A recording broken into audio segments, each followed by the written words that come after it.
Hi, everybody. We are at the Ghetto Podcast, and it's not a lot of times we do in English, but this one will be special. Today, you are our guest, Jovan Gruban from Austria, Kings of Klessheim, street football movement in Austria, and also around the globe as an ISFA.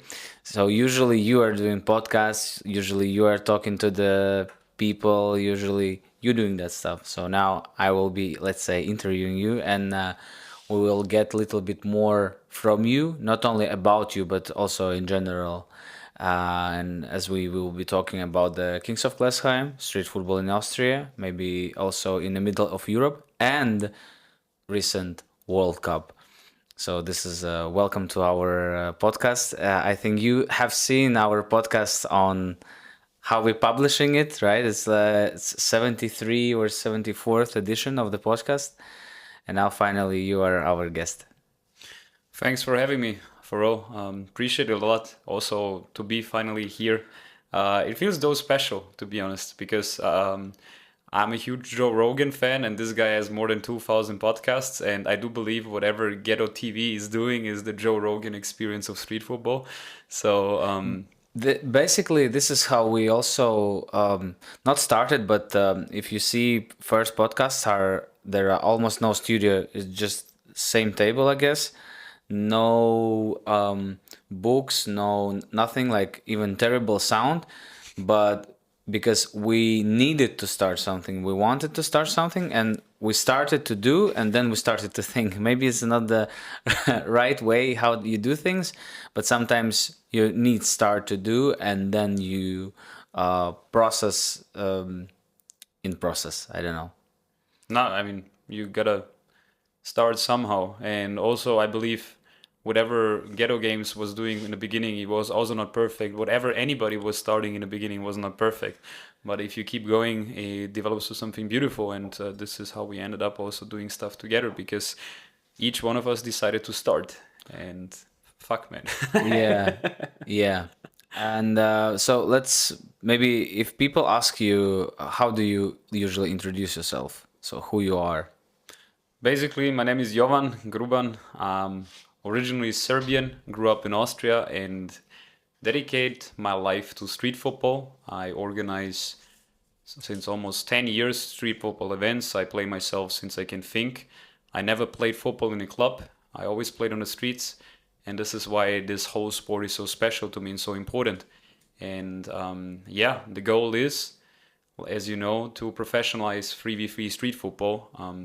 Yeah, I mean, obviously, I had many other jobs. I studied this and that and blah blah, but I usually describe myself like that. I'm Jovan, and I do street football. And you're already doing street football 10 years. Yeah. So how it started? You just started to do pickup games with your friends, with your brother, or you already started like you had the vision, okay, I want to do big tournaments or Basically, 10 years ago, or there's this one football pitch in an area of Salzburg called Klessheim. It's in front of the Red Bull Salzburg Stadium. And we discovered that 12 years ago. Before that, we were playing all the time somewhere else. And when we went there, we noticed for the first time, this level is much higher than the neighborhood where we grew up in, you know. And this is also the time where we got in touch for the first time with Stefan Federer, our one of our main inspirations in Salzburg and in the global street football family, I would say. And what happened basically is we always went there to play, and we always lost against him and his team, always, not just 5 or 10 times, like 50, 60, 70 times, until we finally won at least one time, but really lucky and blah, blah, blah. And at the same time, unfortunately, it was like the biggest hype for me personally in terms of street football because there were most amazing players. But at the same time, the interest in going simply to a street football pitch and playing, it decreased. So sometimes I'm going there for 45 minutes by my bike or running or whatever, and then I arrive and there is nobody there. It was quite frustrating, quite depressing. And you were thinking like, okay, what can we do to get the people again to this street football court? Because our primary aim was to to play against good teams. And back then, my brother and I, we were not good. So we were really insecure also as people, I would say. And it was kind of a big challenge to approach people. So, hey, we're doing a tournament, but if you tell them, hey, we're doing a tournament, they're gonna ask you first thing like, who are you actually? Like, you're not even good. You don't know everybody in an end. But we somehow try to get out of our comfort zone. We're not aware of that discomfort, blah blah shit. But it was interesting because it took a lot of time, or it took a lot of energy to ask you, for example, hey, can you please come with your team to this and this date, 13th of September 2015, something like that. And fortunately, the best players, so Stefan Federer and his team, they said immediately yes. They were super hyped about it. And that gave us courage to approach other people. We did an advertisement on Facebook, and this was it. And in the end, we gathered somehow 13 people, 13 teams. What was But more? you played 5v5, We played 4v4. 4v4, 4v4. without the goalkeeper. Without goalkeeper, yeah, exactly. This is also something to mention. I mean, right now we're promoting free street football all around the world, but we also started with 4v4. And Like a lot of movements around the world. Yeah. At one point, we also in Ghetto, we started to think, okay, there are a lot of movements around the world with their own identities, and it's really interesting to follow, and everybody have something to it. But yeah, I already a lot of times explained to you why for us like 3v3 exactly. But let's keep it for later. no, basically, I mean, I love 4v4. I loved it. Let's say like this. Now I would always prefer 3v3 over 4v4, and that's something that almost everybody says right now in our community. However, we did the first tournament. It was huge success for us personally, but there was no spectators at all. We even brought benches, but nobody was sitting there. But at least the quality was good, and we simply continued like that. And Which year was that? 2015, and yeah, we started unconsciously with community building, because what happened afterwards is another tournament, organizing a tournament on a rooftop of a shopping center, because we were always inspired by FIFA Street, the video game, specifically FIFA Street 2. And then we're like, okay, it's all good about this street football pitch, but we want to do something more, creative. And this is how we approached just one shopping center. Marketing manager sent out an email. He was like, yeah, you can do that. Actually, we're asked, can we do a video project on the rooftop of your shopping center, and not specifically street football tournament, because we're like, okay, if you say this, he's gonna say no, and it works every time. If I expose myself right now, fuck it. No, but after that specific, when we did it on a shopping center, people got more and more aware of us, and so we started to get more and more people and create a WhatsApp group with people, and then play on a regular basis. And I would say goal accomplished, because the main aim was with this first tournament to get people back to the street football pitch again, because most of them were not appearing anymore.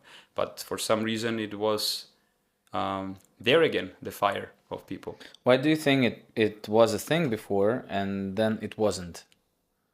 Why then you needed to create something artificially to get people back? Two things, two words: digitalization and comfort. Austria is the first world country, that's how people call it, and people there are too spoiled.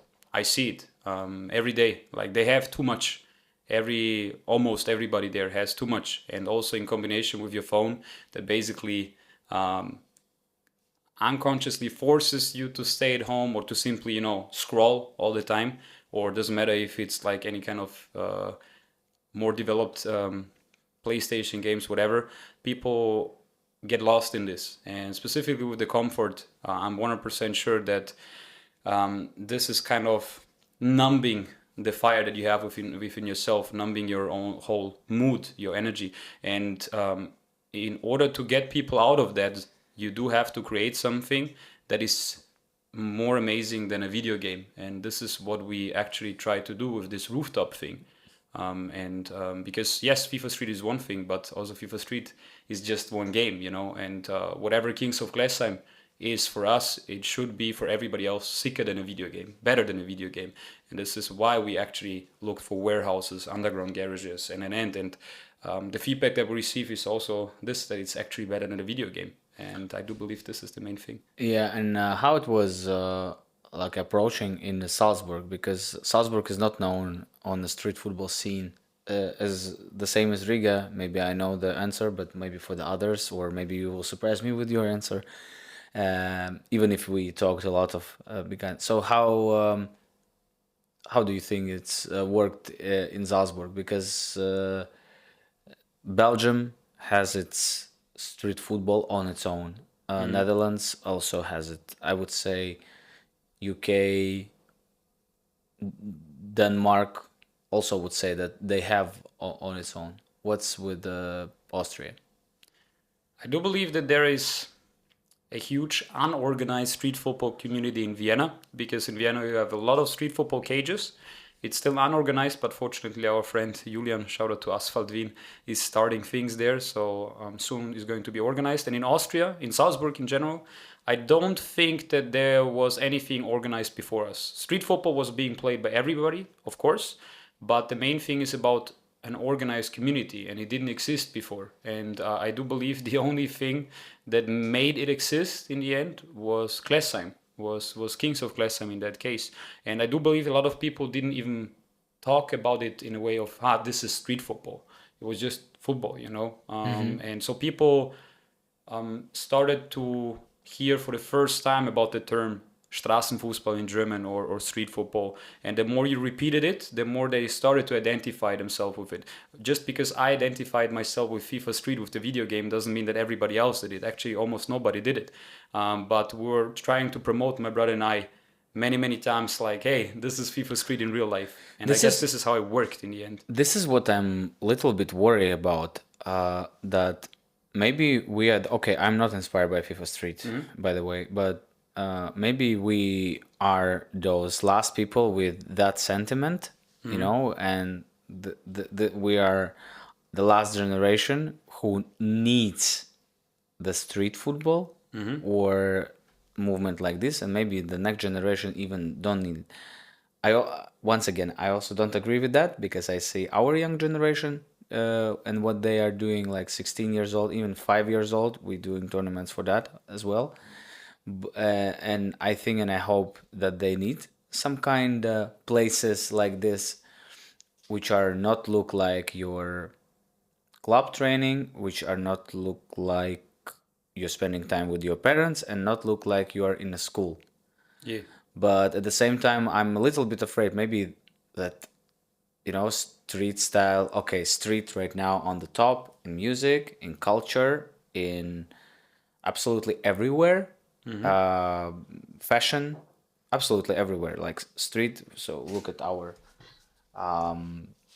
shoes, right? So you have running shoes, I have volleyball shoes, or it's handball shoes. So Beach volleyball shoes. yeah, or beach volleyball shoes, whatever. Yeah, and maybe we are the last people who are with sentiment about that. Maybe not. I do believe what is gonna make street football in general keep going, or simply to keep it alive, is the whole natural desire, natural urge that we have within ourselves for realness, for authenticity, and I do believe people, when they grow up, or when they actually are born into this world. Now, for example, if somebody got born in 2024, okay, he's gonna be aware in 2030 something about football, and he's gonna watch like any kind of further development, or I don't know what, of Champions League or World Cup, and I do believe they're gonna sense pretty quickly, okay, this is all a bit too much, because this is something that I see with our younger generation already, thinking about Champions League, thinking about the World Cup, thinking about in general about players, you know, like there's something missing. It's simply too much, and too less people simply expressing themselves, you know, telling their honest opinion when there is an interview, doing what they really desire to do on the pitch. Now it's like just zack, you know, like pass, go, tactic. And what you decrease with that is your own potential. And I do believe everybody has this natural desire to unfold that potential. And for that, street football is the best stage, because you simply let them do whatever they feel like doing. I liked your point about the authenticity, because this is what we see also on the social media. Maybe also see that when you publish video beautifully made by your videographer with the slow motions, filmed with the camera, and you see like there are like 200 views, and then you film something with your phone, Yeah. and you tell like your story, and it goes maybe even viral. And maybe this is what also we as a people we just need. We want to see faces. We want to see. We don't want this like artificial stuff. Yeah, if something is too forced, people notice that it's staged in the end. That in the end you're just pretending to be something that you're really not. And everybody on this world is being inspired by people who are simply the way they are, either if they're aware of it or not. But in the end, it's always this. It's not like a complicated formula. If you are the way you are, you inspire people, and this is why in street football so many people, we describe them always as raw, as real, but in the end they are. Look at Edward Van Gils, for example. He is not trying to be somebody else. He's simply himself, the way he talks, the way he plays. Same applies to Jim Nellen, same applies to George Antiamor from Belgium. This guy is amazing, but just because he's the way he is. And it's what's interesting what Edward said in his recent post. He said, "We don't create influencers, we create champions." Yes. And it's very, very interesting point. And it's not, this is not, I think, to insult somebody with a lot of followers, because if you have a lot of followers, that's beautiful. You can help to grow. The greatest example, I think, is Jack Downer, with the guy with a lot of followers. But it seems like the stage like this, platform like this, is necessary for him to be authentic also for his own audience.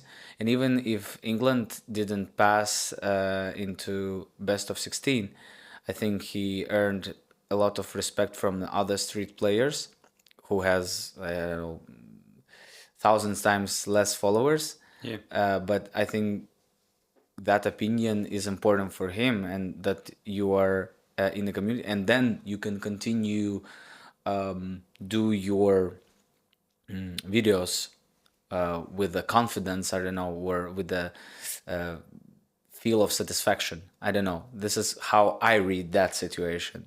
I share that. And also, I like to compare street football in general with the movements of skateboarding. The skateboarding had, in general, had one advantage. It happened pre-internet.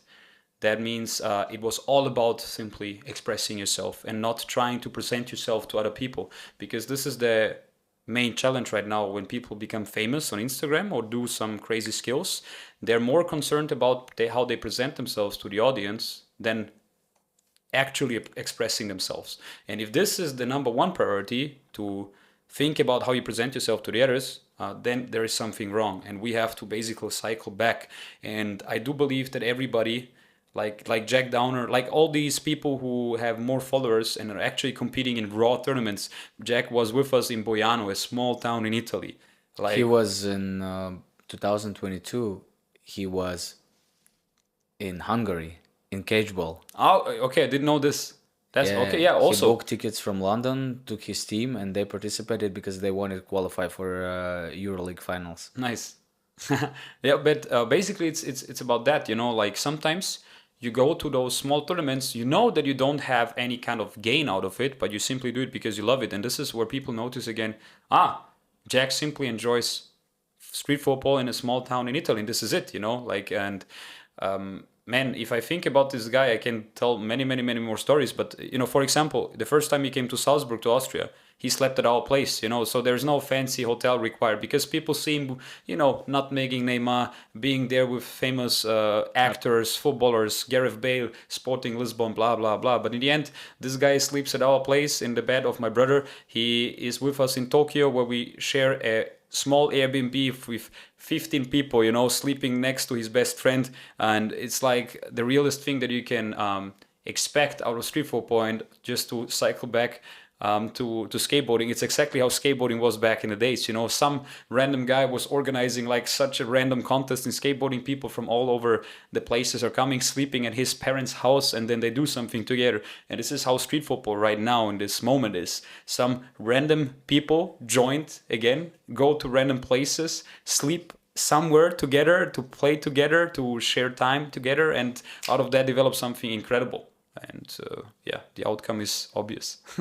Yeah, if we return a little bit back to your movement. At what point you understood that you want to be more connected to the Europe, more connected to world in general? Because you organize tournaments locally Yeah. most of the time. Um, Basically, in the beginning, you were always just concerned about getting enough people from your own region, right? And once you reached that goal, once you reached, I don't know, because we are just have one pitch, so 24 teams maximum, you know. But once you reach 24, you also think like, how can you do more stuff? And we were always texting people from Germany, but it was more like professional football players because we had this naive dream. But maybe somebody of them is gonna respond. We texted Sufjan Duzani. We texted like other influential street legends, let's say like this. But in the end, obviously, we're too small to get any kind of response, specifically on Facebook. But at one point, and that was pretty late to be honest. That was 2021, if I'm not mistaken. So just 3 years ago, I was in Barcelona, and You just was for yourself, like by yourself, or you was on the street football I trip. visited a friend, and this is how life works, or God works in mysterious ways. It's He puts street football in front of you again. I was just visiting a friend. All of a sudden, a guy reaches out to me who was doing basically exactly the same what my brother and I was doing. Shout out to Gabriel Valareso, and yeah, he said like, "Hey, come over. We play here street football. What is more of a bigger sided version? They play 6 against 6." And then he put me in a team with Dylan, and everybody knows Dylan Mojica. And Now knows. now But knows, yeah. Now. But in terms of street football, if you don't know, check out Dimoji 10. It's yeah, we were playing simply in the same club, and I told him like about the vision that we have. You know, we want to make street football professional. We want to make it like something that people perceive as the sickest sport ever. And he was so on fire. That was like, hey, I will book my ticket right away to your next tournament, and he booked it, and that was crazy. And in the same trip, I got to know Fatih from Berlin. He was also there in Barcelona for some reason, super random. Fatih Atipoglu, the community leader from Berlin. And then basically the first international guests that we have or had was one team from Barcelona, with one guy from London who helped out, and one team from Switzerland, Genesee Bricks, that were also here representing Switzerland at ISFA World Cup. And from that, everything changed. It opened horizons because we're like just satisfied to have one guest team, and all of a sudden you have this guy or these guys in general, and yeah, then you aim for bigger things. So you met those people by accident. So before that, it wasn't like even yeah. Now, when you looking back, yes, you think okay, you reach your potential, then you need. But at that time, you didn't think like that, right? So Yeah, no, not at all. you thought okay, maybe it would be nice. Maybe you tried to reach, but there wasn't response, and you thought okay, let it be that way. And how did you know Gabriel? So or how did he know you? This is the random thing. There was one girl, Isabella Reita from Salzburg, who moved to Barcelona and started a small street football movement, streetfootball.bcn. Like she was really connected with the guys. I don't know how you call this place, but this outdoor gym where a lot of people are just working out all the time. And it's mainly immigrants from the African region. And she was really getting along with them, and she did stuff with them. And she always asked us, how do you do a tournament? And then she wants to do something Okay, for them. she knew you, and then she started to Exactly. ask. And she got in questions. touch with Gabriel, and she told him about me, and zack. This is how it connected. Yes. Yeah, it's a very interesting way. And fast forward to 2024, we everybody together. I won't say more than 30 countries. I would love to say that it's like 50, more than 50 movements now around the world. Definitely. Which because we connected with you, and then we connected with others, and there are a lot of beautiful movements around the world, and it's still counting because yeah, now we made the first World Cup in 3v3 with like exactly a year ago we were talking about the rules and everything, how it would suit for everyone, because every movement in the world has its own flavor. Yeah. Like you said, somebody plays 4v4, somebody 6v6, somebody 3v3 with the boardings like us, somebody do different stuff. So, and it's interesting that we found that middle ground, which was satisfying for a lot of players. Yeah. That's very interesting. So this is why I have here, you can check the papers. I have all the results from the World Cup, and I think we will go through it and discuss. Nice. Let's talk and let's discuss this beautiful event, which was made together by now ISFA, International Street Football Association, here at like let's say ghetto football home country, because of course back in the day we were looking for where to play 3v3 and we couldn't find a single tournament. We tried to find, like in 2015 we found one tournament which also called World Cup. It was in Germany and there was a lot of teams participating there. Yeah. But it's interesting how they approach. They call it also World Cup. Latvia came, Latvia won because, we are the ones who are playing the most of that. Then we went second year with another team and won again. It's like, I think it was now it was 2016 or something.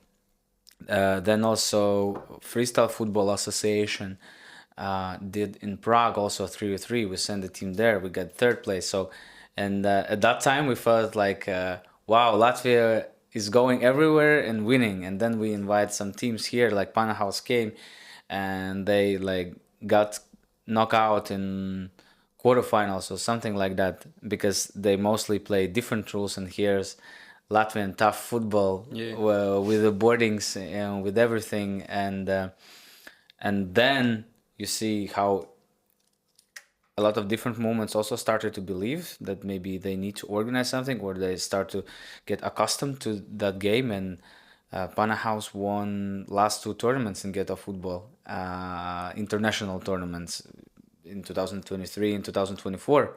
Yeah. And no Latvian team is okay. I don't want to say that not staying close to them, but in terms of, they won, Latvia didn't won it, and it's very, very interesting.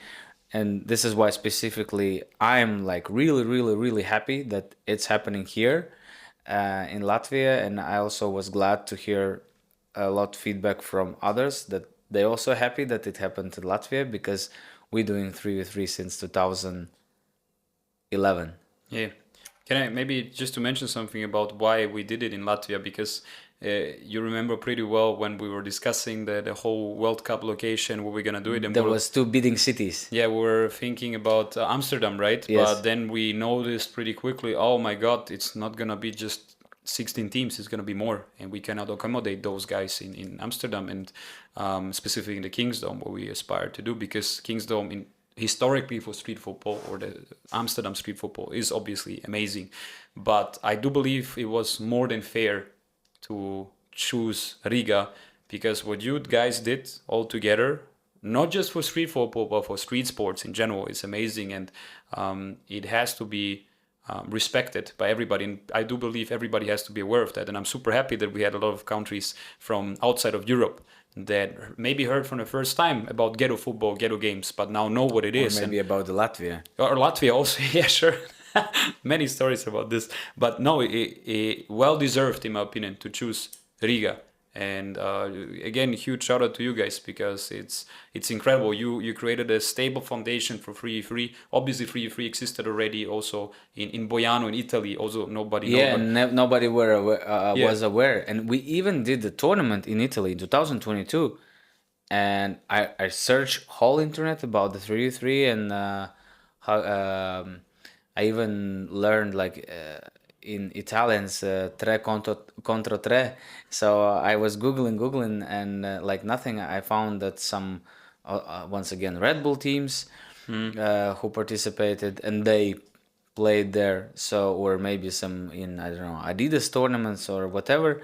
and couldn't find the single movement. But it's nice that, and I think starting from that, there will be popping more and more movements, and 100%. in especially in some maybe regions where we didn't check. You know what makes it so powerful? What we do all together. Yes, you started pretty early with 3v3, so did Netherlands, Belgium, Italy, and anybody else was doing anything else, 2v2, 4v4, blah blah. But whatever is happening right now, it develops organically. We're not forcing anybody to do anything. Yes, and most of the countries. That's Yes. the most beautiful. And I think after that tournament, everybody started to believe like, oh wow, this is Yeah. the real thing. Let's do something. So we are here now looking at the results. As you know, the all groups played, and there was supposed to be 4 groups by 8. There was 4 groups, so 2 groups by 8 and 2 groups by 7. So 30 countries participating, and top 4 are going to the playoffs. And there was a lot of surprises Yeah, after the first day. For example, um, Street Japan, they supposed to be in top 4. They was second or third on the first day. Yeah, unfortunately they didn't come through. They lost their last game against S3 against France. Yeah, Um, it was like a very decisive game Yes. for them, and we see that Joga 3 and S3 was on the brink of not going through. yeah. It was real, I would say, really huge surprise. And as now we know, Joga 3 is vice champions of Yeah. the world, and they almost got through to the playoffs. And we see also here Kings of Klessheim, 7 games played, 6 wins, one game lost, and then in the first, no, in the second game after versus Panama, it's a quarterfinal, right? Yeah, quarterfinal, we unfortunately lost against Panaus. But maybe to emphasize the Group A, I'm really happy that our guys showed themselves from the best possible side, because they were beating everybody except Street Masters Chile, and it's okay. In the end, we are first again. And what I like a lot is Stefan Federer, the 34-year-old guy who has a lot of experience with 2 guys who just turned 20, and I like the whole dynamic between them. And I don't know, man. Kings of Klessheim is definitely on the map. Yeah, and this is what also, if we see results in general, we see that those countries or those movements who played at this point the most, or the most experienced in 3v3, basically they was in the top. And of course, the skill matters as well, not just how much hours you played. Definitely. Then, of course, Street Masters Chile, they got on the second place. It's like really high, above the Joga, above S3 France, which was considered one of the Favorites, favorites here. Yeah, and that's very interesting that they get. And of course, shout out to Croatia, Ireland, Australia, and Japan. And let's go to the Group B. And as you can see, that fourth place, Pana House, they get only third place in the group. And we saw how many tough games was in that group, because after the draw, it looked like it's easy group. Oh, Finland, we don't know nothing at all about them. We just know that they participate in Forto Score. Genesee Bricks. Oh, the some old guys, you know. Yeah, some old school guys. Some old school guys. Yeah, Prijedor. What was that? Like it's futsal players from Bosnia, San Andreas. Nobody knows about the movement is not that big from Kyrgyzstan, of course, Mexico and Street Faroes. So, but as you can see, that okay, only Street Faroes didn't get any points, but other teams got points. Man, for me, one of the most exciting games was Denmark against Switzerland, because Switzerland won against Denmark. So Genesee Bricks, a lot of people underestimate those guys, those old school guys, but they play amazing. I'm a huge fan of them, and I do believe their second place is well deserved. Finland obviously is the biggest surprise, because they stepped in last minute, because we needed a replacement country, because one country unfortunately had to cancel because of visa. and they were first. And they played really well. Yes, And yes. because they usually play futsal or 4v4, and they played really well. And shout out to Yokoris movement. So they Yeah, did an amazing job to bring in team here. And then now we are starting as geographically we are very close. So now we are starting also to thinking about more tournaments in Helsinki makes together sense. with Alsi and with that movement. So yeah, and that group was surprising, I would say, and in a good way. But as you see, Pana House got only third place, and in the end they ended in tournament top four.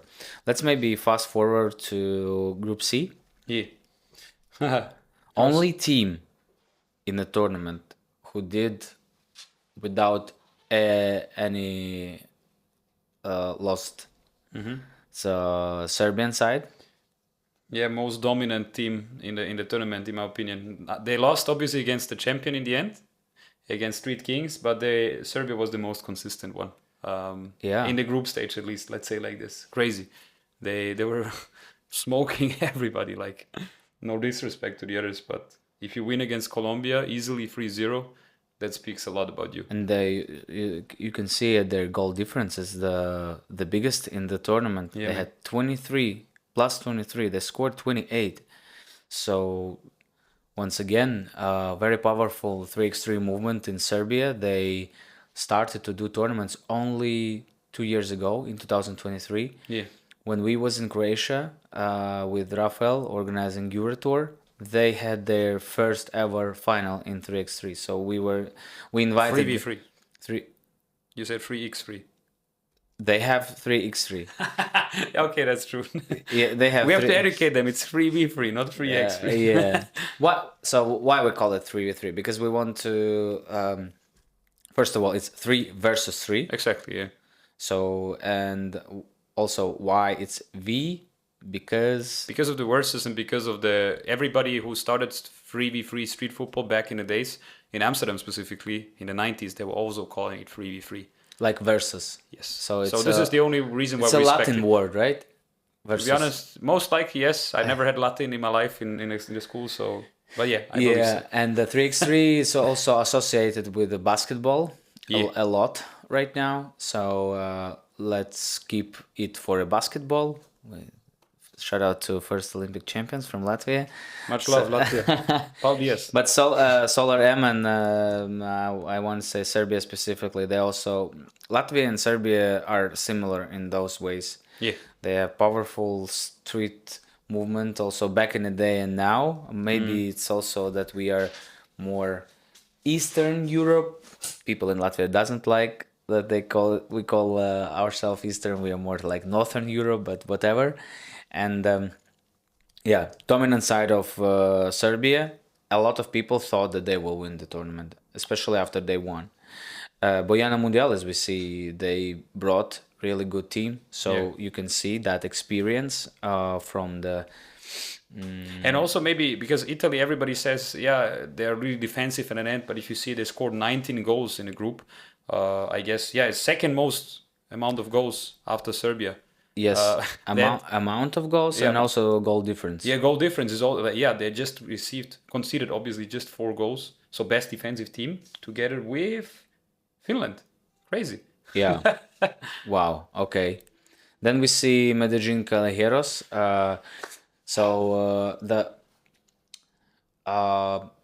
Maybe the most exciting country we wanted to see here in Latvia because, or just personally for me, because I heard so much about them. I saw so much about them when Santiago also came last year for our conference here to Riga, Latvia. He told a lot of stories, showed the players, and on that part of the world, the football is completely different, and we see who is dominating in European football. If you're talking about the 11-side football, right? We see who dominates. Latin or South American players mostly. It's Argentina, Colombia, Brazil, of course. I don't know, Uruguay. Like every country in South America, they dominate that, and this is why. And I think they lived to their name with this Jogo Bonito, and Definitely. they still live to that day because passion is number one. And the team that won, maybe you can tell a little bit more about the qualifiers in Colombia, because it's J Yes. Balvin and his friend project, right? Yeah. So they started to create 3v3, and it was a qualifier tournament, and maybe on a paper the most powerful team even didn't get Yeah. to Latvia. So basically, because we've been to Colombia all together as an ISFA, uh, let's say school group, in March, and then we realized, they do play 5v5 a lot, or football de salon, but they love a lot banquitas. This is how they call 3v3. Nobody says tres contra tres there, but banquitas. And then we realized, they really love this. And specifically when we participated there in a tournament, then when they organized one, like as a welcoming tournament for us, then they really started to fall in love with it again. I do believe that one of the main reasons is also the presence of Edward, because he's a legend. And then if you see these guys doing magic, everybody wants to do. But in the end, also the team on paper that you said, it's all about Alexander 00. Definitely one of the best street footballers that I met in my life. And this guy, for example, in this tournament where we have been, he destroyed everybody. Like they won the tournament in the end easily. There was no effort in the end. It was effortless effort, and they in the qualifiers, so in the national final, they got knocked out already in the quarterfinals, if I'm not mistaken, by this. I don't want to even say surprise team, because there's a lot of good teams. Buffalo is a legend there. Mateo is a really consistent player. You saw Jorge and Alejandro. They're all talented. And that's the most amazing thing about Medellin, specifically Barrio Antioquia. Oh, let's say whole Medellin. It's a talent hub. Like the amount of talent I don't know what to say about it. Like, oh, good. We know all these amazing players in Europe. But once you step on the street football pitch in a random barrio over there, you notice, I don't know shit about street football. I have to discover so many other countries because there are so many hidden talents. And shout out to Santiago, who considers himself or his organization, let's say like this, being on a mission of being the screen of the unseen. And there's so many unseen people there who deserve to be on the screen. And I hope with him together we can do it. Yeah, they did amazing job, but also one question. So if we're talking about so much talent, Yeah. why those talents are not, let's say again, in a futsal where it's obviously more money than in 3v3 right now, and why they are not in 11-side football, which is like king of sports. Yeah, I mean, some of them they do play futsal, some of them do play 11-a-side football, but on the other hand, specifically in Colombia, every day is a hustle. Every day is a hustle for everybody, but you feel it more in Colombia. You feel it more in this. I hate the word third world country, but I mean, my home slash Serbia slash Bosnia is also third world country, but I don't like it. However, there you really feel it that you have to hustle for life, day to day hustle, and sometimes it doesn't pay off in Colombia to play 11-a-side. Sometimes you do have to do something else, work in a shop, work in a store, whatever.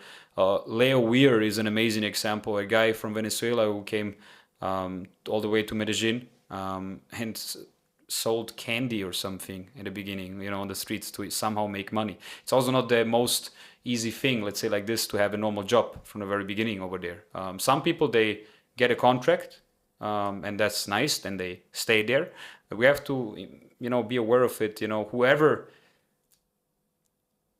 receives an opportunity to make money that takes away this day-to-day worries will take this opportunity. So these guys, if they get something, they will play 11-a-side. They will play 5-a-5. They don't mind, because in the end they do have to provide for themselves and for their family.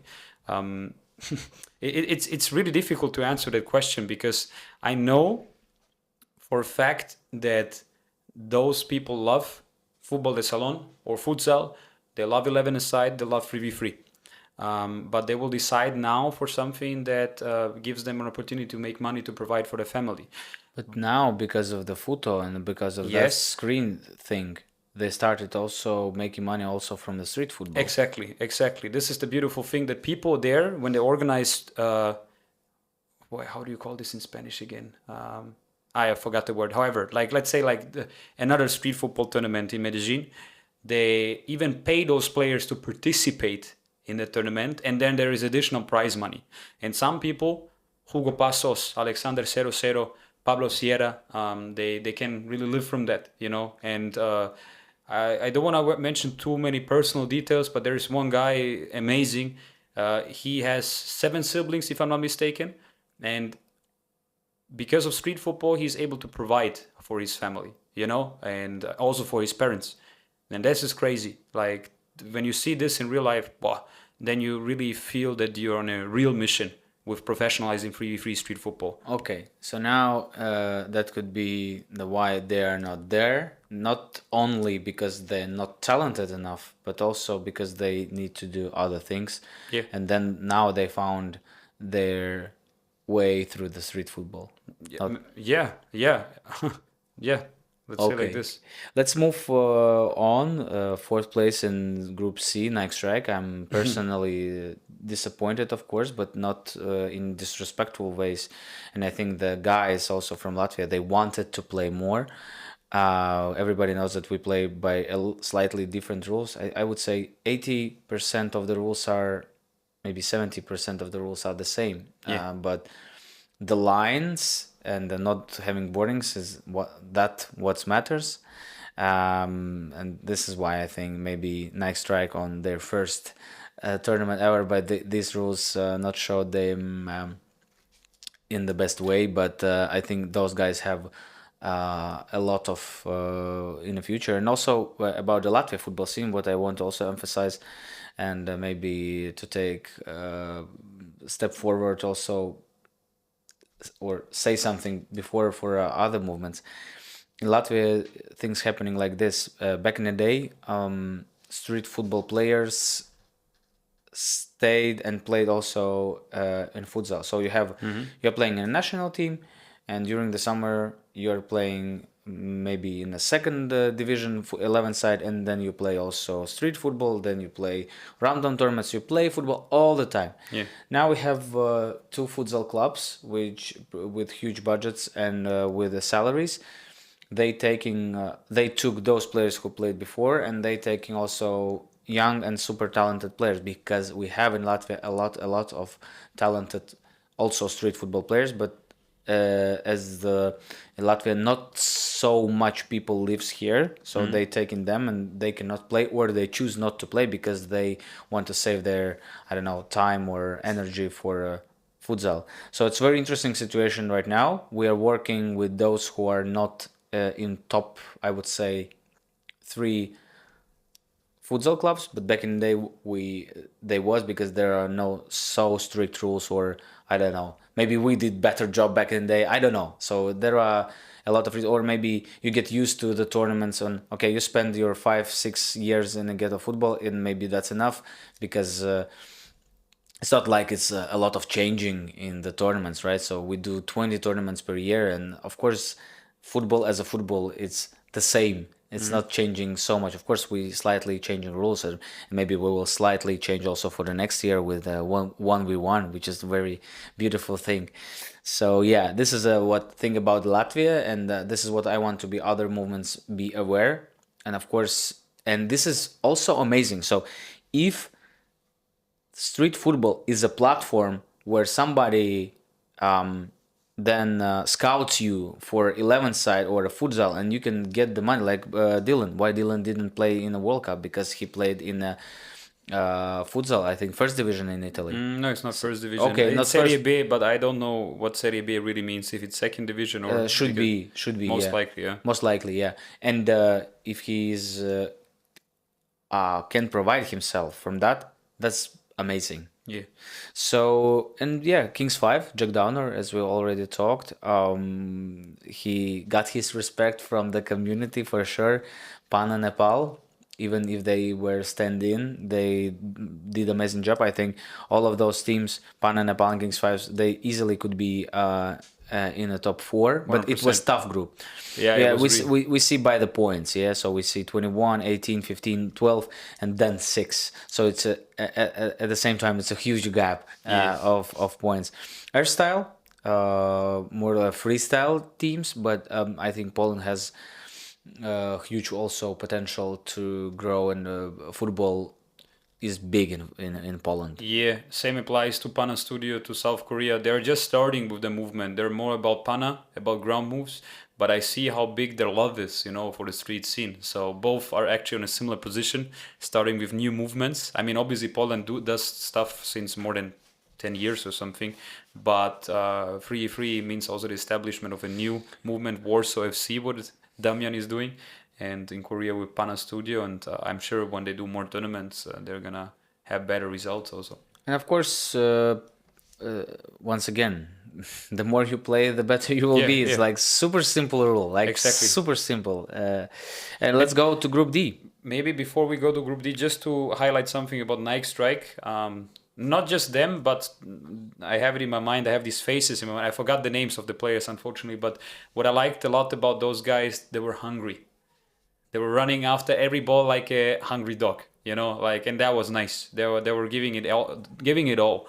And this is what it's all about, in my opinion. If you give up after, I don't know, somebody made a skill and is already surpassing you, then it's not the most exciting thing to watch and not the most exciting experience to share. But if you see somebody giving it all, although he's losing, that's amazing. And that case, shout out to Nike Strike for you like to see football in two ways. Or there are a lot of skills.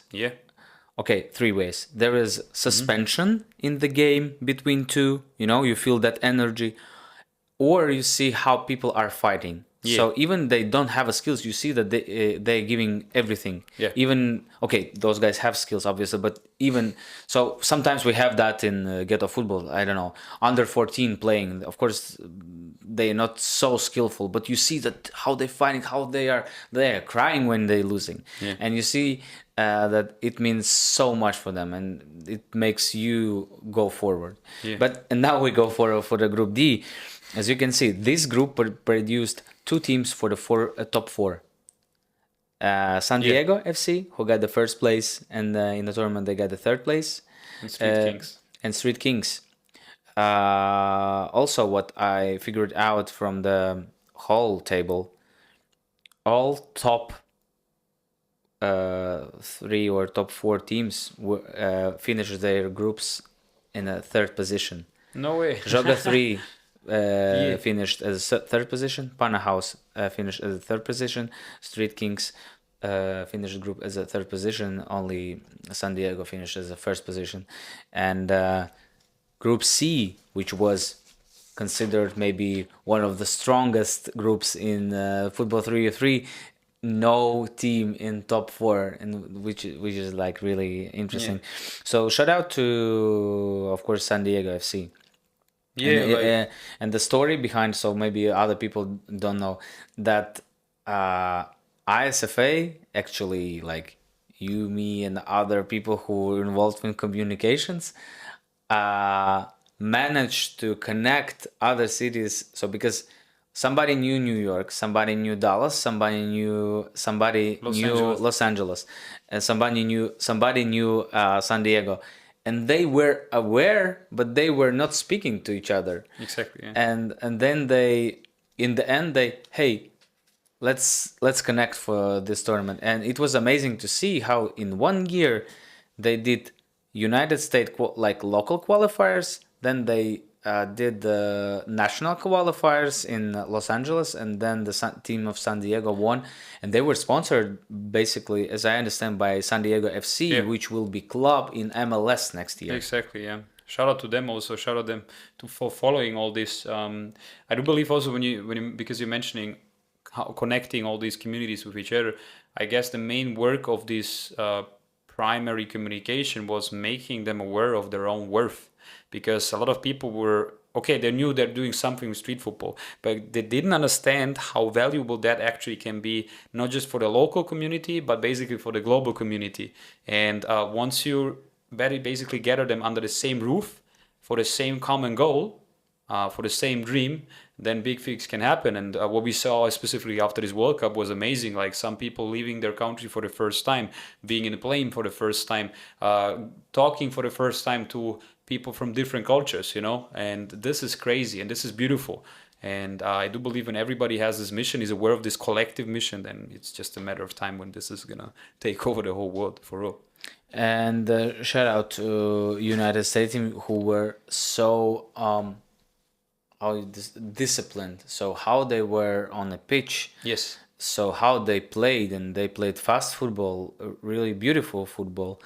Then we have another Spanish-speaking team. It's Team Spain, Yeah. who surprised with their fans. Also, they didn't lose any game in a group. That we have only three teams who didn't lose any game in a group. It's San Diego, it's Spain, And so and it's Serbia. also Spain brought 40 fans from Spain to Latvia. Yes. That's crazy. That looked amazing, and how Yeah. they I think that showed good example for other countries what to do Yeah. for their next tournament, also local tournaments, how to approach people. So it's not just the street football is not just for street players, or it's not just for people who are interested in FIFA Street in 2004, Yeah. not 24, in Yeah. 2004. It's not just about that. Now it's more about the national identity. It's about the vibe, about the supporting people who you want to support, or I don't know, supporting your friends simply. Street Kings, champions of the world, but they didn't know that when they lost two games in a group, scored just, okay, not just, but 14 goals. It was hard first game. I think we had also technical problems here. Most of the most skillful teams were complaining on point also, but the second day was perfect. So, and the second day showed who's who, I think, in the end. Yeah, in that case, maybe we did it already personally, but it's always good to do it again. Huge apologies to those who complained about the slippery pitch. Is something that we somehow couldn't control, let's say like this, because as we know, the pitch was perfect 3 days prior to the tournament, and all of a sudden there's like a slippery surface. Yeah, and the next day it was also again all good. So nobody knows what was that. It's still Mystery. a mystery for us. Street Soccer Hamburg eliminated China in the last second. So China was so good on a day one. They were so happy. I see those guys. They're smiling all the time because they feel great. Yeah. And China also produced half of the live stream viewers, because by our estimation we had around 80,000 people who were watching the live stream. Of English, yeah, in English. No, totally viewers, unique viewers, Unique viewers. unique viewers, and half of them were from China. Nice. So shout out to China. Hopefully the street football movement will be big. That's quite logical, because if you have the biggest country in the world by population, it should be like that. Maybe just to, because I do like to speak a bit about China, because the whole movement, Street Soul China, is amazing. Like, shout out to Jackie and his whole team over there, because I don't know how many qualifiers they did, but they did a lot of qualifiers around China. And if you consider that Jackie is a young guy who is Between 22 and 26. yeah, something like that. So Jackie, please comment how old are you, because we still don't know. Please, yeah. However, it's amazing what they did in such a short time. You know, we started communication with them like January, maybe February. something like this, maybe even later. Like, it's crazy what they did, and also how we managed all together last minute the visa process. They came and they really surprised us because the players were really good, and I was really cheering. Man, much love to our German guys, but I really wanted to China to go through. But then all respect to Enis Jebi, who scored most likely the goal of the tournament. If you score something like that in the last second to bring your team to the knockouts, yeah.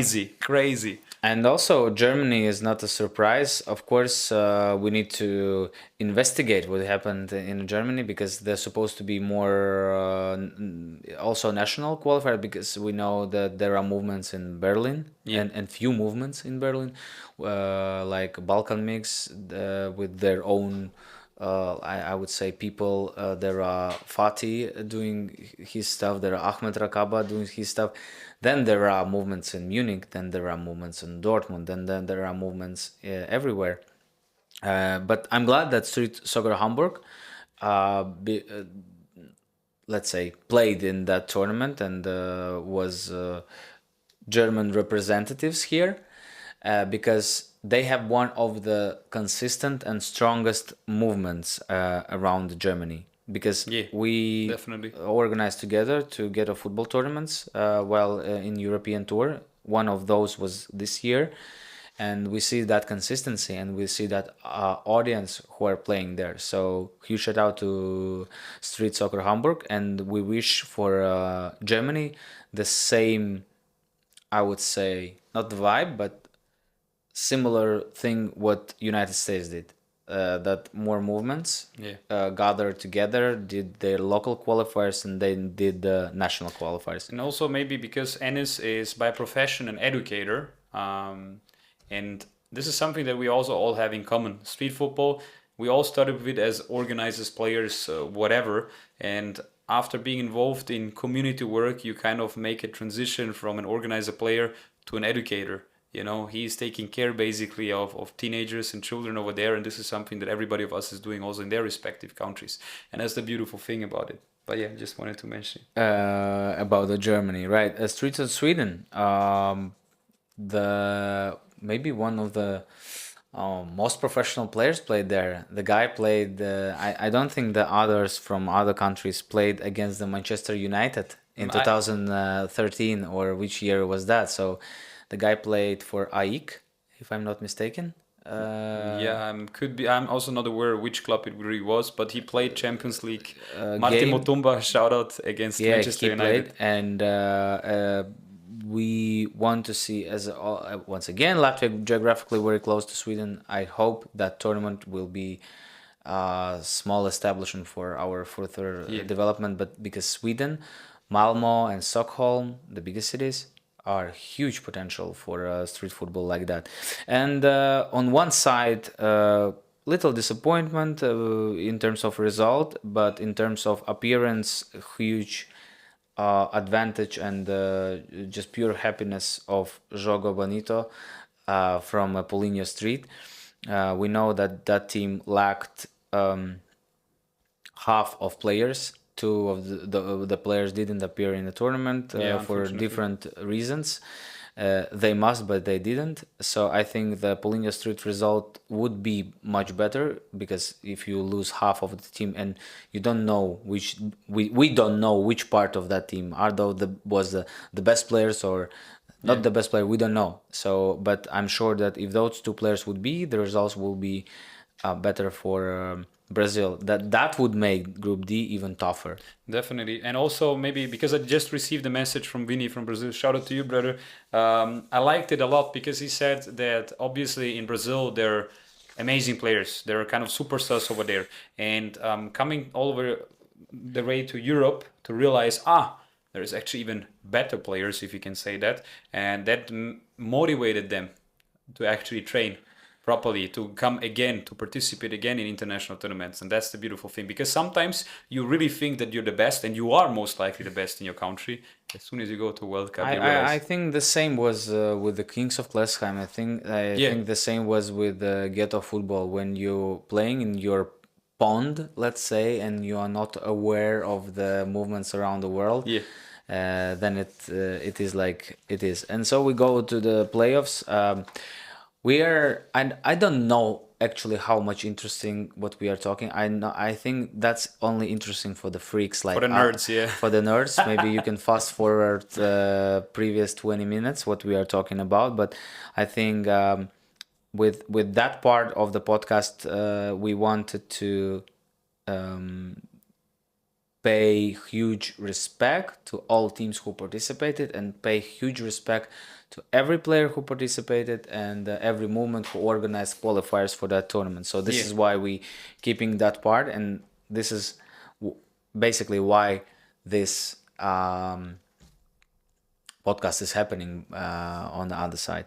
So Kings of Klessheim won Not easy because it was tough game against the Germans. So it's I would say we call it German-speaking derby here, and Kings of Klessheim excelled their opponents from Germany, as I remember right. They were also dominating on the pitch, and the result could be bigger even for Kings of Klessheim. So Yeah. but they managed good. So I think here the strongest team won, I would also and say so. and they made it to top 8. Bojana Street and Pana House. So Well, I still receive messages from our Italian friends concerning the last second or I don't know, just 5 seconds prior to the end, there was this VAR situation, Gypsy standing on the line. Hey, could have been penalty. In the end, it's not. I mean, could be, but now it's not. I guess there is gonna be a huge rematch in the future concerning Denmark and Italy. and two strong movements Yeah. from the Europe met each other. Then Finland versus Latvia. That was a 1v1 situation, right? The first 1v1 situation in maybe only yes, and only 1v1 situation in whole best of 16. Yeah. And this is where I would say 1v1 situation was one of the most beautiful things of the tournament. So I don't know who made those rules and where the inspiration is coming from, but let's pay everything, pay all respect for that. And Latvia was leading the game. Even Jokoris was dominating or leading the game in terms of possession, in terms of pressure, but Latvia managed to score, and they could turn this into win and got into top 8. But happened what happened. Italy was Spain versus Joga 3 for future vice champions. Yeah, like Spain was an amazing team in the group stage. I guess everybody thought that they're gonna make it to the final, and also all guys from Belgium, they had huge respect because they said like, "Oof, this is most likely the toughest opponent that you can get." But in that case, shout out to the Belgian guys, because if George stays focused all the time, what he did throughout the whole tournament, then you cannot lose basically, and they did an amazing job against Spain. And you see also by the result, then the quarterfinals was not that tough, and the semifinal also was not that tough for Joga 3. So Yeah. probably, and of course, then it's final. But it seems like best of 16 was toughest game for them. Balkan mix, not but Balkan derby again. So Crazy game. somehow you connected to German derby and somehow you connected to Balkan derby. Yeah. It was crazy game. Also with the VAR involved. I don't know. Maybe also because I talked to Leonard, our referee from the Netherlands. Also shout out to the whole referee team, like really Salvatore from Bojano, Maxim, and there were Kirils, yeah. And Rush, and the first day judge. I forgot his name. It's okay. It wasn't Daniel because Daniel was get sick. Yeah, but sorry, still, guy. Sorry, bro. huge shout out to the referees. They did a great job, and also in that case, maybe it was a bit confusing to some spectators, but the whole VAR situation with Serbia and Bosnia, I don't know if you're gonna put this video in this video or not. However, it's Most just likely because no. most likely no. It's just because of the construction of the goal. The bars are on the side of vertical; they're supposed to be horizontal. Otherwise, the ball can just pop out again, and this is why it was a bit tough to decide. But in the end, there was amazing atmosphere because Serbia is obviously an amazing team, and Bosnia was just fourth place in the group, but it was almost even the whole game. It was crazy to watch. Yeah, they like on the paper Serbia seemed more powerful, and as we see also they didn't lost any game, and Prijedor was like a remedy, like an antidote to the Serbian machine. Then we go Street Masters versus Street Kings, so it's another. So it's a first not European derby Yeah. or game. We see Chile and only 2-1. Yeah, It's not a big result. I mean, unfortunately, our friend Ger Briones, who is also the captain of this team, he got injured on the first day, so he could not carry the team. Still, 2-1 is an amazing result if you consider Street Kings beat the champion. What I liked a lot afterwards, obviously, there were, I remember specifically Ivar Peters or Michael Street and Felipe Salinas. They were like really down, basically putting their shirts over their They face. were And basically crying. And what was amazing is that Edward Van Hils came to them then and was simply saying a few words. And also, if you consider that Ivar Peters, Michael, he has a huge tattoo of Edward's face on his leg, and then Edward coming personally to, share a few beautiful words. That was touching. They were, and you see how that tournament meant a lot for different people. Yeah. Then we see thriller again, United States versus France, because France, I think, when they received United States as their opponent in top 16, I think they thought, okay, we will go through because. Nobody counts United States as a soccer or a 3v3 football country. Yeah. So I think you're automatically considering that, okay, it will be easy game for us. And this is what we saw. United States showed pure class. Definitely. Their discipline on the pitch, zero emotions, maybe not showing so much skills, but they showed some when it was appropriate. So, and I think this is why they won that game. And Genesee Bricks versus Medellin, Huge. Colombia. Huge shout out to Mauro Said. They're one of the leaders in Geneva, because after the game he said simply, football won. Doesn't matter if they lost, he said football won. And I think this is a really powerful statement. And this is why I love these guys so much there. The game was so beautiful. Yeah.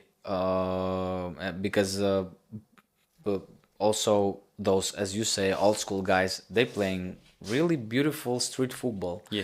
With skills, with those breaks, entertaining. This is what people like, and I think this is what you will like when you will be watching all matches on ISFA channel. Let's go back, quarterfinals. One of the dirtiest game of the tournament. Yes. Kings of Klessheim versus Pana House.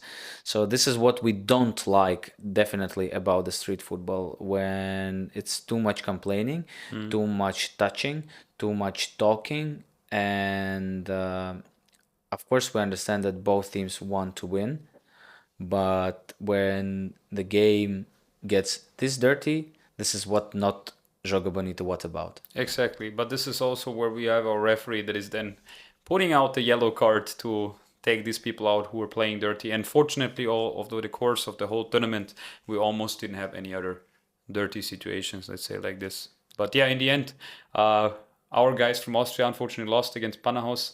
Hopefully next time we can get a revenge, let's say like this. Yeah, it is what it is. And I think here also, I think maybe why this game was the dirtiest, because this easily could be as a final. 100%. And also I saw that all players were nervous. You can say whatever you want to say on the Austrian side, Danish side. You could see it in their eyes. They were nervous. And that both was crazy. sides. On both sides, yeah. Because both aware of their Of the quality. and also in the World Cup 2024, 2023 Ghetto Football World Cup by Ghetto Football rules. Kings of Klessheim, Inter Klessheim get the second place. Yes, against Panahaus.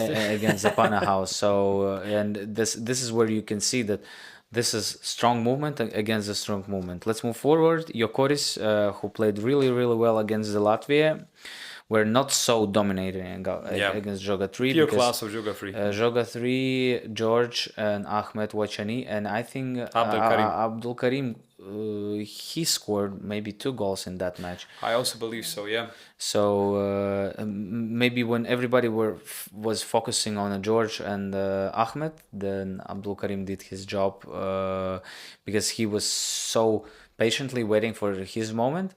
If I'm not mistaken, it was this much, but I'm not. I cannot be pretty sure. Also, something for the nerds. Abdel Karim is the cousin of Sufyan Bangkok, and after the tournament, Sufyan Bangkok texted him or texted George also, "Hey, the next time he wants to be in this team." So hopefully, comeback of Sufyan would be amazing. Yeah, but he played in EuroLeague 2022, I know. and they played for Street Monsters. That was amazing team. With Ahmed Rakaba, right? Ahmed Rakaba, Can Dost, E79, and Sofyan Bangkok. Yeah. So imagine to see that team at that tournament. We will most likely in the future. Maybe if they qualify. For sure. Or maybe they will participate in some ISFA Masters tournament, which will be open for the teams to participate. Yes, But hopefully. so again, maybe the biggest thriller. Yeah. Even because you can see the result in that game is 4-3. So and it's a goal situation. In just 8 minutes, you have 7 goals. This is what we want to see. Yeah. This is what people were amazed, and yeah, Street Kings did perfect job, but Serbia wasn't like giving away the grip of the game. They were holding until the very end, and guys from Serbia was devastated. I think you had had to talk with them, but they were aware who they playing against. Yeah, they were aware, obviously, specifically of Jim's quality in the offense. Like, this guy is scoring basically every goal, but also huge shout out to Ufuk. This guy is a defensive monster. Like, you cannot score a goal against this guy almost. And Zohair also delivered crazily. What I liked about the Serbians, yes, they lost, but they stayed. They were still connecting with other people, and the most beautiful thing is they got knocked out in quarterfinals. They go back to Serbia in the village, and their relatives, neighbors received them like with, how do you call this? Fire flares. Yeah, fire flares. So as if they won the whole World Cup, and this is what it's all about: pure passion by the players and also by the supporters. It's crazy. And we would love to see this continuing to happen. San Diego versus Medellin. So it's only American two teams left, and the both are. So one should stay, one should go, and I think to the big surprise again, San Diego won. Yeah. To the big surprise, and I think they won in penalties, right? It was the one we won. Yeah. 1-1, and Eduardo Garay, huge American San Diego hero, because when it was 1-1 and 1-on-1, you think that okay, maybe most skillful player will win, because obviously like a Colombian player maybe have more individual qualities over United States Open, but it's not like that. Maybe you wait patiently, and that you're showing skills doesn't mean nothing. Because you need to wait for your moment and just score pure goal, and this is what United States did, and this is how they get into top 4. Yeah. And then semi-final, Panahaus against Geography, Denmark against Belgium. Well, yeah. Yeah, I think for that game, maybe considering also that Joga 3 didn't play super well on the day 1, maybe Panahaus underestimated Joga 3. I think because and the George and Ahmed and Abdul Karim from Joga 3 from Belgium side was so concentrated for that game. Yeah, you could see that. You can see that in the eyes, and they were leading the game, and you see that it was a bad day for Panahaus because everything they try, it ruins. Yeah. They want to play their game, or I don't know, maybe George did good scouting on them, or they just beated them because they, I don't know, didn't get them to do their thing, because Panahaus usually do their thing. Exactly, but in this case they couldn't. I know from Jacob's side, Jacob has huge respect for Joga Free because there is a rivalry over some years, obviously, but a healthy rivalry, and I guess they were aware of how intense this game is gonna be. But it's a collective effort. Abdul Karim, Ahmed, and George, they were playing super. They turned off Panahaus, I would say. Yeah. All beautiful games you saw before from Panahaus, all beautiful plays during the game, all the skills from Jacob, Amin, Gypsy, and Anas. It's like was turned off, and Joga 3 did amazing. They tried.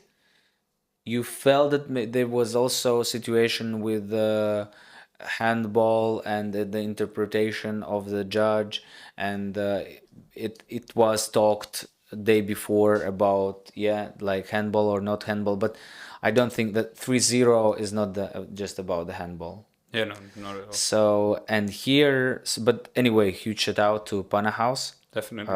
Legend. And Bajoga 3 got through, and String Kings once again San Diego managed to play 1-1 full time, and then it was game 1-1, and again Jim Nellen. showed his superiority, and you also saw if you follow Street Kings all the way through until the final, it wasn't that easy. Like you see, it seems that Joga 3 way to the final was easier by the result. It's not about the By the result, yes. yeah, by the result. And the Street Kings were almost like every time almost struggling on the brink of eliminating. And then United States managed to play 1-1, and then game 1 we won. And also now you see that Eduardo won the first game. Maybe he has already has a little bit of experience and also confident. So how confident he was, and then. But hands down, Jim Nellen is the best 1v1 player on earth. Like I didn't see him lose any single 1v1 game so far. You know, in Salzburg, I remember against Switzerland, against. Who else? Maybe Latvia also. Was it Latvia even? Maybe it was Latvia, yeah. He did 2. Yeah, most likely it was Latvia. I think it was Latvia when we played in the semifinal. Yeah, it's Jim is no words. Yeah, crazy. Then we supposed to, and we had the game for the third place, but I think it should be. It was mandatory to have a game for the third place. I know that a lot of movements in the world doesn't have, and also like European Championship doesn't have 11-side football. I mean, they don't have a game for the third place. World Cup has, but every tournament also in our movement always for the third place, because it's always trophy, it's always prizes, and it's 1, 2, 3. So it's also like you show that okay, you're bronze effort this year. So and San Diego 3-0. But also, I mean, obviously, Anas was injured, and also Gypsy didn't feel. No, Gypsy played. Gypsy played. Who played? Gypsy and then Jacob. I mean, didn't play. Yeah. So, but you should play those games, even if you are devastated after losing in a semifinal. Yeah. You must play a game for the third place. Yeah, I share. You show respect to the audience. You show respect to the other players. You show the respect to the opponent, because United States was staying.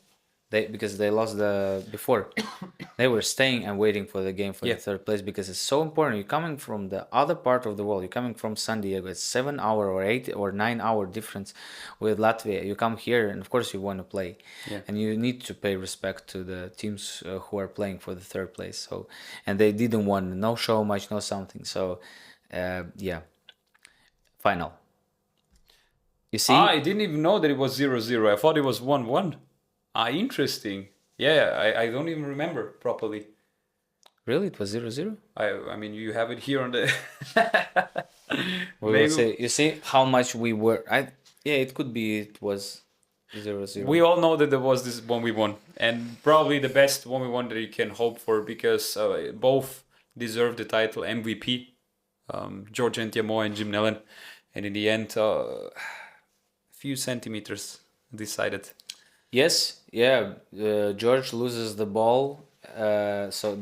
George starts to attack, loses the ball. Jim Nellen intercepts. He scores, and they are champions of the world for the first time. So, what that means? There were a lot of different street football tournaments in the world. There was also Tango League. There was also Red Bull tournament. There was also Nike tournament. There was also different championship, but it always were, or it was leading by one certain organization, or it was invitational tournaments, or it was like four sides agreed to that tournament. For example, where Edward was playing in Manchester or somewhere, but other countries weren't invited even there. So how you can call it the World Cup? Here, all sides agreed. All biggest and all oldest old school movements in the world, the Bayana or I don't know, Tuzani were aware that, of course, he is not organizing 3v3, but there is Edward from Netherlands. There are teams, I'm not sure if teams from Pana Knockout participated, but I hope they participated in Netherlands. So, of course, Netherlands also could be much bigger Yeah, definitely. qualifiers in Rotterdam, in Eindhoven, and different cities and towns. And there is S3 with the Sean Garnier, obviously biggest street football influencer in the world. Yeah. So, and all sides agree.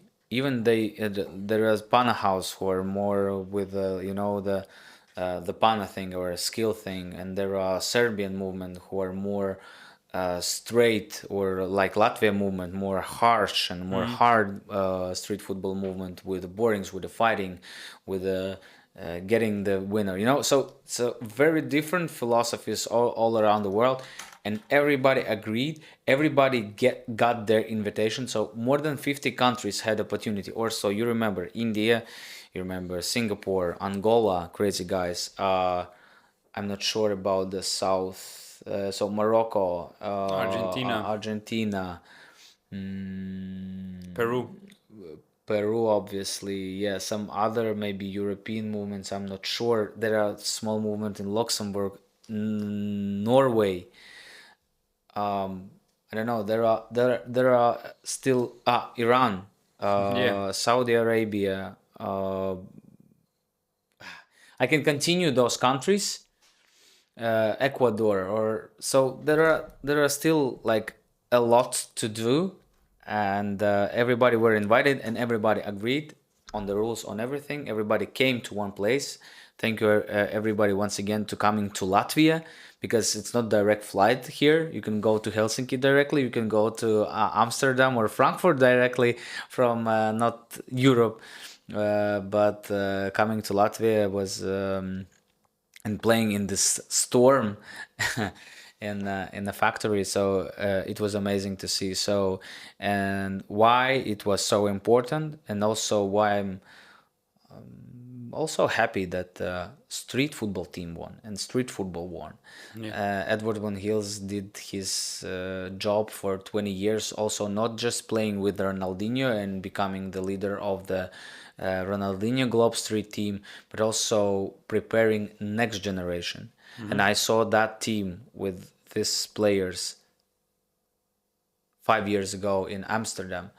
I saw how good they were. They played in the Ronaldinho tournament in the final versus Latvian team, and they won that tournament, receiving the FIFA CDs for a PlayStation or whatever. So it was great, and it's great that the street football players won. But whoever of those 30 teams would won, we would be really happy, because it's everything coming from the heart of the street organizers, I think. Yeah, this is what is the main difference between our collective movement, the ISFA movement, and all these, other movements being led by different brands. I don't have to name them, but it's super obvious. All of them are artificial. You don't feel the vibe. I've been in many world finals. I've been in many qualifiers, and if it's not coming from the heart, then you can forget it. Like, yes, you can somehow push it with money and different resources, but And it also helps. it also helps. So we also encourage other brands also to continue to do their tournament, because it's maybe with their resources they are able to encourage some others to participate or Yeah. gather team. Maybe we right now, without the resource, maybe we're not reaching the every corner of the world with this movement like 100%, and maybe somebody with the bigger resources can reach, and we can grow that together.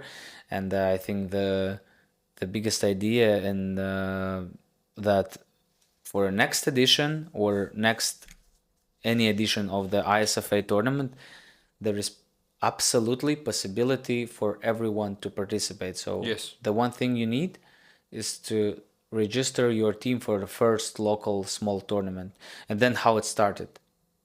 Yeah, exactly. So whoever is hyped to participate in one of the events, obviously we're gonna publish a global calendar, hopefully in the beginning of next year, and then we're gonna see a lot of international tournaments, masters, challengers, maybe a world tour. Who knows?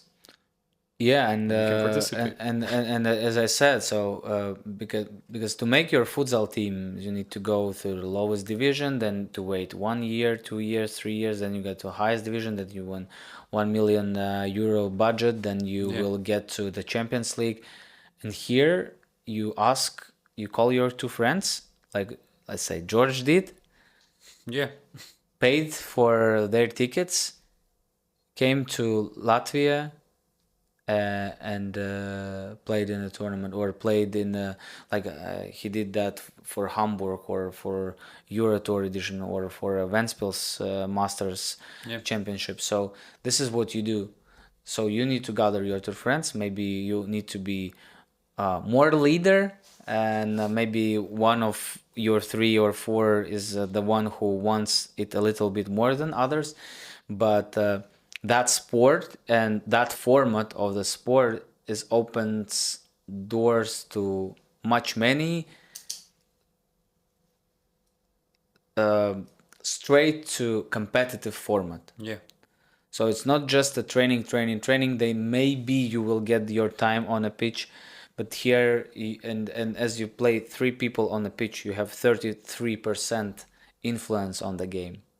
yeah. You are definitely responsible for any kind of outcome, and this is what is so beautiful because obviously there is always one leader in the team, but you always as on the from the moment when you have the ball, you take on responsibility.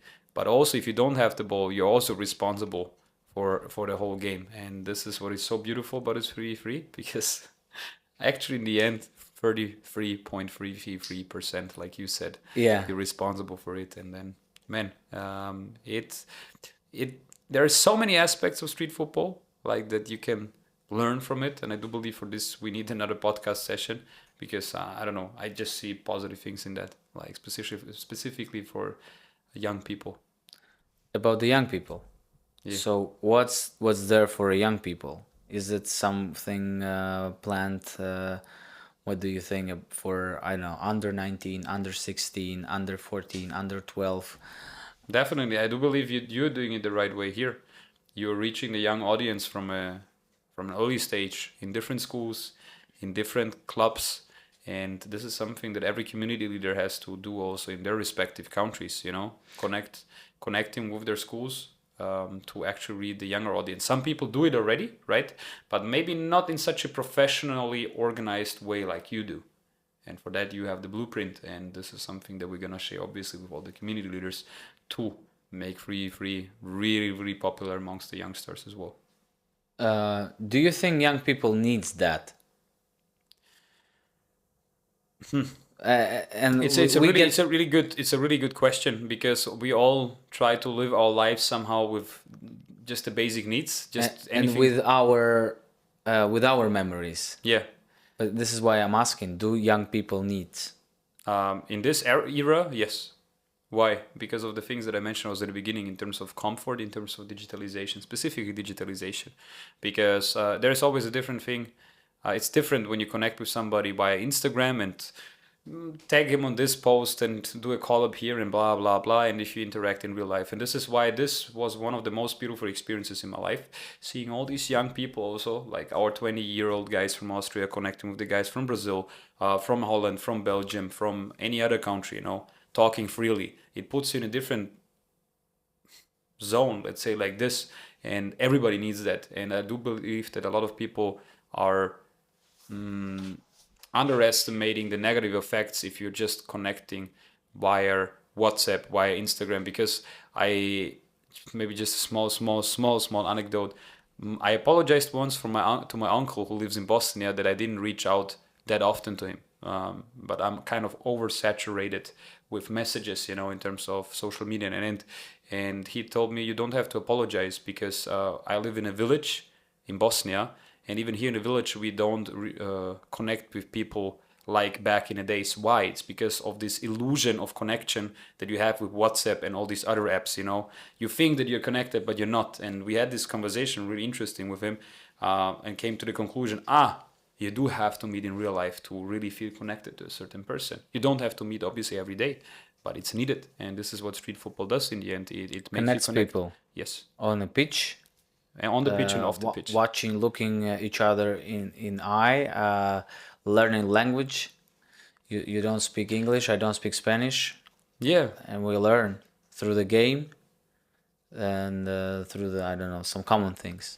exactly. Interacting with each other in any kind of way, but simply interacting in real life. And this is what it makes so beautiful. I think we did the amazing podcast. I mean, of course, about this tournament we can talk a lot, but as again, I'm not sure how that's interesting for a You lot can of skip people. Yeah, and so we are more than hyped to have more tournaments in the future, to see more movements, not only of country but inside the country, because Brazil can have like, hundreds movements in hundreds cities and villages, and this is what we wish for every movement here. Yeah. I think, and let's grow that sport together. And the main thing, let's give opportunity to everyone to travel, to see the world. We will do our best that also the players will get, I don't know, rewarded, or at least emotionally rewarded, or we'll start to see different opportunities.